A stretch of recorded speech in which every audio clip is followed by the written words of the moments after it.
Ако погледнеме што се случува со терминот, зборот труд, како пополека тој од претходното општество, социјалистичкиот систем, како пополека исчезнува од јавниот дискурс, па доколку порано имавме разни институции, трудово биро и така натаму имаше разни варијанти на таа тема, па дури имавме, не знам, Министерство за труд и социјала и сега пополека се оди кон една гентрификација на терминот и се нарекува тоа Министерство за економија, така натаму, значи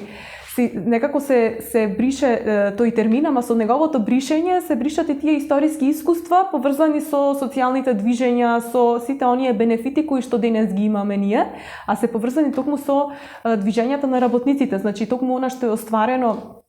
во 18, 19 па и во 20 век, како права, тие денес се граѓански, поврзани со корпусот на граѓански права, но зборувам ја за работничките права, тие се освоени низ работничка борба. Па дури и работното време, 8-часовното работно време и слично. И како што пополека се бришат тие термини, се бришат и нивните историски искуства врз кои што се втемелени, се отвора простор многу често и за регресија, за зголемување на работното време. Сега се фативме за тој пример, па ете затоа зборувам.